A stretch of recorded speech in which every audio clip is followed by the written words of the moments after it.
नमस्कार दोस्तों, आज सुनिए पौराणिक काल के 24 चर्चित श्राप और उसके पीछे की कहानी।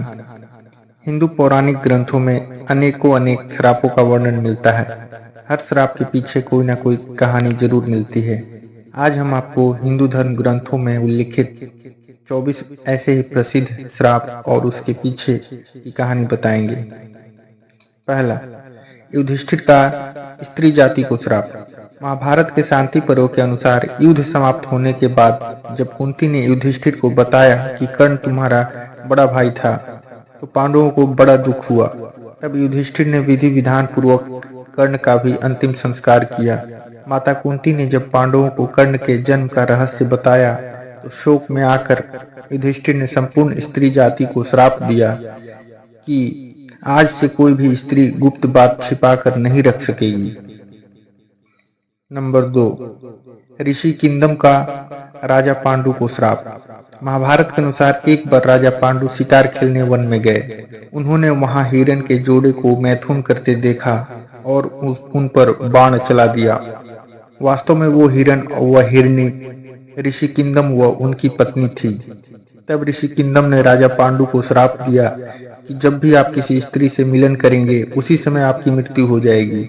इसी श्राप के चलते जब राजा पांडु अपनी पत्नी माद्री के साथ मिलन कर रहे थे, उसी समय उनकी मृत्यु हो गई। तीसरी, मांडव ऋषि का यमराज को श्राप। महाभारत के अनुसार मांडव्य नाम के एक ऋषि थे। राजा ने भूलवश उन्हें चोरी का दोषी लगाकर सूली पर चढ़ाने की सजा दी। सूली पर कुछ दिनों तक चढ़े रहने के बाद भी जब उनके प्राण नहीं निकले, तो राजा को अपनी गलती का एहसास हुआ और उन्होंने ऋषि मांडव्य से क्षमा मांगकर उन्हें छोड़ दिया।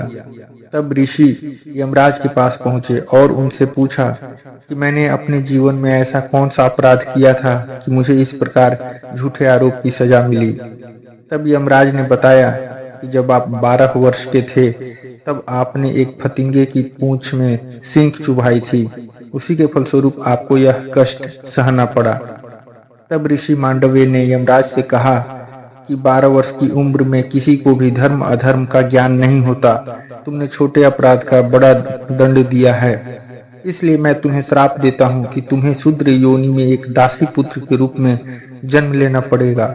ऋषि मांडव्य के इसी श्राप के कारण यमराज ने महात्मा विदुर के रूप में जन्म लिया। चौथी कथा है नंदी का रावण को श्राप। वाल्मीकि रामायण के अनुसार एक बार रावण भगवान शंकर से मिलने कैलाश गया।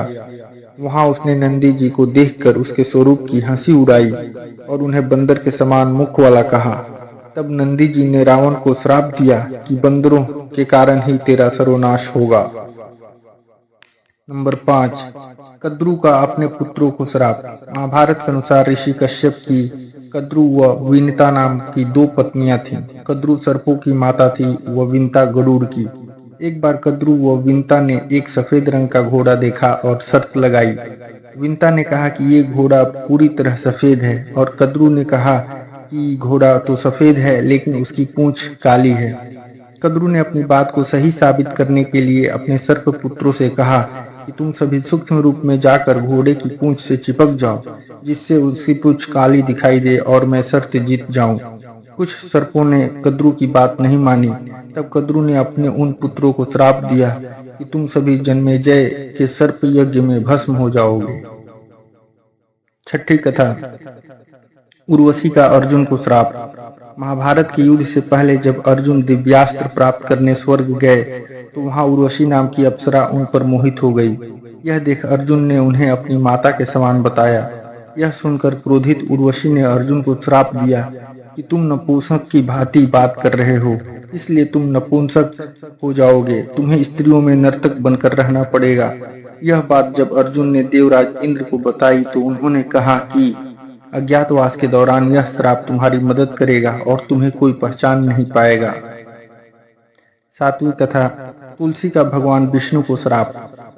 शिव पुराण के अनुसार शंखचूड़ नाम का एक राक्षस था। उसकी पत्नी का नाम तुलसी था। तुलसी पतिव्रता थी, जिसके कारण देवता भी शंखचूड़ का वध करने में असमर्थ थे। देवताओं के उद्धार के लिए भगवान विष्णु ने शंखचूड़ का रूप लेकर तुलसी का सील भंग कर दिया। तब भगवान शंकर ने शंखचूड़ का वध कर दिया। यह बात जब तुलसी को पता चली तो उसने भगवान विष्णु को पत्थर हो जाने का श्राप दिया। इसी श्राप के कारण भगवान विष्णु की पूजा शालिग्राम शिला के रूप में की जाती है। आठवीं कथा है श्रृंगी ऋषि का परीक्षित को श्राप। पांडवों के स्वर्गारोहण के बाद अभिमन्यु के पुत्र परीक्षित ने शासन किया। उसके राज्य में सभी सुखी व संपन्न थे। एक बार राजा परीक्षित शिकार खेलते खेलते बहुत दूर निकल गए। तब उन्हें वहां शमिक नाम के ऋषि दिखाई दिए जो मौन अवस्था में थे। राजा परीक्षित ने उनसे बात करनी चाहिए, लेकिन ध्यान में होने के कारण ऋषि ने कोई जवाब नहीं दिया। ये देखकर परीक्षित बहुत क्रोधित हुए और उन्होंने एक मरा हुआ सांप उठाकर ऋषि के गले में डाल दिया। यह बात जब शमीक ऋषि के पुत्र श्रृंगी को पता चली तो उन्होंने श्राप दिया कि आज से 7 दिन बाद तक्षक नाग राजा परीक्षित को डस लेगा, जिससे उनकी मृत्यु हो जाएगी। 9वीं कथा राजा अनरण्य का रावण को श्राप। वाल्मीकि रामायण के अनुसार रघुवंश में एक परम प्रतापी राजा हुए थे जिनका नाम अनरण्य था। जब रावण विश्व विजय करने निकला तो राजा अनरण्य से उसका भयंकर युद्ध हुआ। उस युद्ध में राजा अनरण्य की मृत्यु हो गई। मरने से पहले उन्होंने रावण को श्राप दिया कि मेरे ही वंश में उत्पन्न एक युवक तेरी मृत्यु का कारण बनेगा। इन्हीं के वंश में आगे जाकर भगवान श्री राम ने जन्म लिया और रावण का वध किया। 10वीं कथा परशुराम का कर्ण को श्राप। महाभारत के अनुसार परशुराम भगवान विष्णु के ही अंश अवतार थे। सूर्य पुत्र कर्ण उन्हीं का शिष्य था।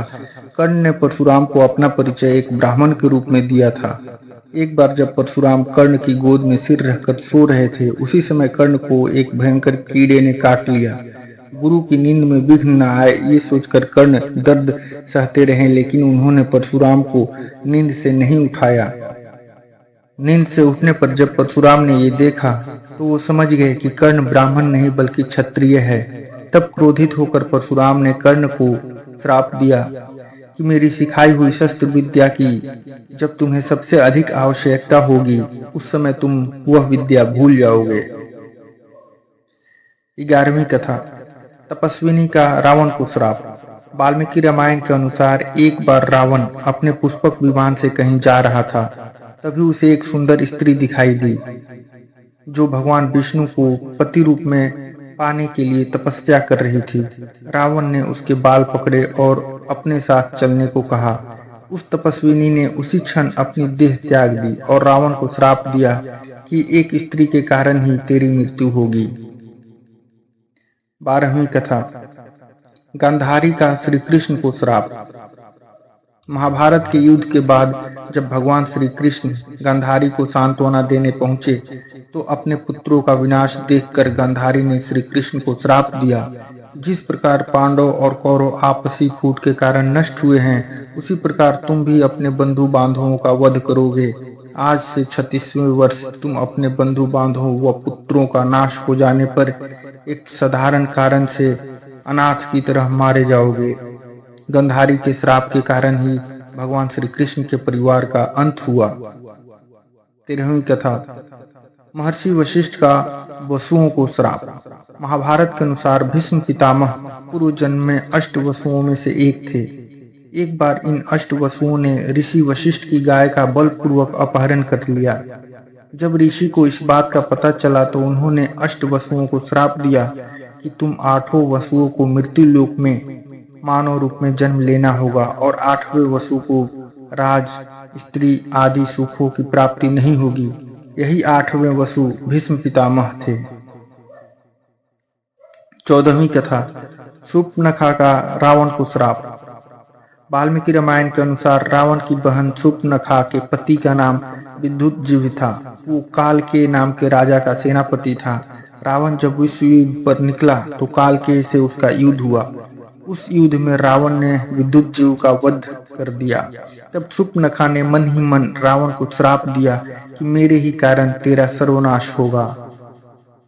15वीं कथा ऋषियों का शांब को श्राप। महाभारत के मौसल पर्व के अनुसार एक बार महर्षि विश्वामित्र, कण्व आदि ऋषि द्वारका गए। तब उन ऋषियों का परिहास करने के उद्देश्य से सारण आदि वीर कृष्ण पुत्र शांब को स्त्री वेश में उनके पास ले गए और पूछा कि इस स्त्री के गर्भ से क्या उत्पन्न होगा। क्रोधित होकर ऋषियों ने श्राप दिया कि श्री कृष्ण का ये पुत्र वृष्णि और अंधकवंशी पुरुषों का नाश करने के लिए लोहे का एक भयंकर मुसल उत्पन्न करेगा, जिसके द्वारा समस्त यादव कुल का नाश हो जाएगा। 16वीं कथा, दक्ष का चंद्रमा को श्राप। शिव पुराण के अनुसार प्रजापति दक्ष ने अपनी 27 पुत्रियों का विवाह चंद्रमा से करवाया था। उन सभी पत्नियों में रोहिणी नाम की पत्नी चंद्रमा को सबसे अधिक प्रिय थी। यह बात अन्य पत्नियों को अच्छी नहीं लगती थी। ये बात उन्होंने अपने पिता दक्ष को बताई तो वे बहुत क्रोधित हुए और चंद्रमा को सभी के प्रति समान भाव रखने को कहा, लेकिन चंद्रमा नहीं माने। तब क्रोधित होकर दक्ष ने चंद्रमा को क्षय रोग होने का श्राप दिया। 17वीं कथा, माया का रावण को श्राप। रावण ने अपनी पत्नी की बड़ी बहन माया के साथ भी छल किया था। माया के पति वैजंतपुर में संभर राजा थे। एक दिन रावण संभर के यहाँ गया। वहाँ रावण ने माया को अपनी बातों में फंसा लिया। इस बात का पता चलते ही संभर ने रावण को बंदी बना लिया। उसी समय संभर पर राजा दशरथ ने आक्रमण कर दिया। इस युद्ध में संभर की मृत्यु हो गई। जब माया सती होने लगी तो रावण ने उसे अपने साथ चलने को कहा। तब माया ने कहा कि तुमने वासना युक्त होकर मेरा सतीत्व भंग करने का प्रयास किया, इसलिए मेरे पति की मृत्यु हो गई, अतः तुम्हारी मृत्यु भी इसी कारण होगी। 18वीं कथा, शुक्राचार्य का राजा ययाति को श्राप। महाभारत के एक प्रसंग के अनुसार राजा ययाति का विवाह शुक्राचार्य की पुत्री देवयानी के साथ हुआ था। देवयानी की शर्मिष्ठा नामक एक दासी थी। एक बार जब ययाति और देवयानी बगीचे में घूम रहे थे, तब उसे पता चला कि शर्मिष्ठा के पुत्रों के पिता भी राजा ययाति ही हैं। तो वह क्रोधित होकर अपने पिता शुक्राचार्य के पास चली गई और उन्हें पूरी बात बता दी। तब दैत्य गुरु शुक्राचार्य ने ययाति को बूढ़े होने का श्राप दे दिया था। 19वीं कथा, ब्राह्मण दंपति का राजा दशरथ को श्राप। वाल्मीकि रामायण के अनुसार एक बार जब राजा दशरथ शिकार करने वन में गए तो गलती से उन्होंने एक ब्राह्मण पुत्र का वध कर दिया। उस ब्राह्मण पुत्र के माता पिता अंधे थे। जब उन्हें अपने पुत्र की मृत्यु का समाचार मिला तो उन्होंने राजा दशरथ को श्राप दिया कि जिस प्रकार हम पुत्र वियोग में अपने प्राणों का त्याग कर रहे हैं, उसी प्रकार तुम्हारी मृत्यु भी पुत्र वियोग के कारण ही होगी। 20वीं कथा, नंदी का ब्राह्मण कुल को श्राप। शिव पुराण के अनुसार एक बार जब सभी ऋषिगण, देवता, प्रजापति, महात्मा आदि प्रयाग में एकत्रित हुए, तब वहां दक्ष प्रजापति ने भगवान शंकर का तिरस्कार किया। यह देखकर बहुत से ऋषियों ने भी दक्ष का साथ दिया। तब नंदी ने श्राप दिया कि दुष्ट ब्राह्मण स्वर्ग को ही सबसे श्रेष्ठ मानेंगे और क्रोध, मोह, लोभ से युक्त हो निर्लज ब्राह्मण बने रहेंगे। शूद्रों का यज्ञ करवाने वाले व दरिद्र होंगे। 21वीं कथा, नल कुबेर का रावण को श्राप। वाल्मीकि रामायण के अनुसार विश्व विजय करने के लिए जब रावण स्वर्ग लोक पहुंचा तो उन्हें वहां रंभा नाम की अप्सरा दिखाई दी। अपनी वासना पूरी करने के लिए रावण ने उसे पकड़ लिया।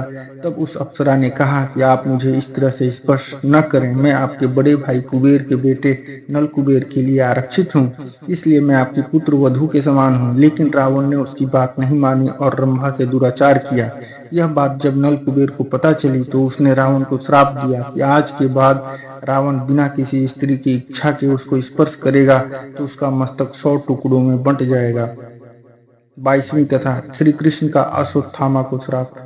महाभारत युद्ध के अंत समय में जब अश्वत्थामा ने धोखे से पांडव पुत्रों का वध कर दिया, तब पांडव भगवान श्री कृष्ण के साथ अश्वत्थामा का पीछा करते हुए महर्षि वेदव्यास के आश्रम तक पहुंच गए।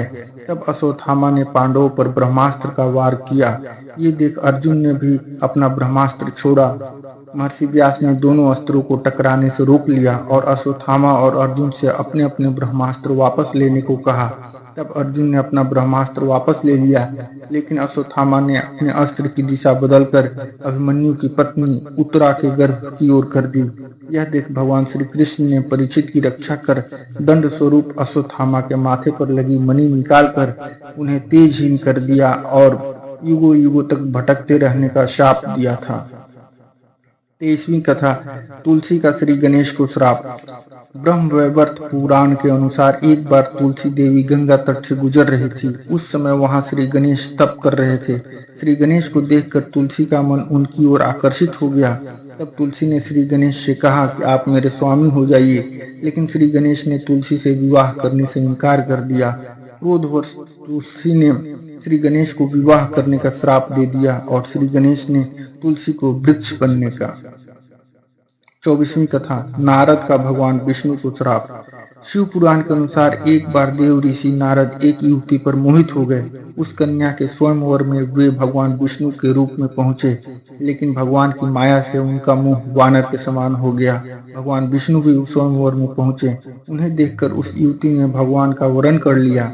यह देखकर नारद मुनि बहुत क्रोधित हुए और उन्होंने भगवान विष्णु को श्राप दिया कि जिस प्रकार तुमने मुझे स्त्री के लिए व्याकुल किया है, उसी प्रकार तुम भी स्त्री विरह का दुख भोगोगे। भगवान विष्णु ने राम अवतार में नारद मुनि के इस श्राप को पूरा किया। तो दोस्तों, ये थी आज की कहानी। इसी क्रम में लेकर आएंगे और भी रोचक एवं ज्ञानवर्धक कहानियां। यदि कहानी पसंद आए तो लाइक करें, शेयर करें और कहानी सुनिए चैनल को सब्सक्राइब करें। धन्यवाद।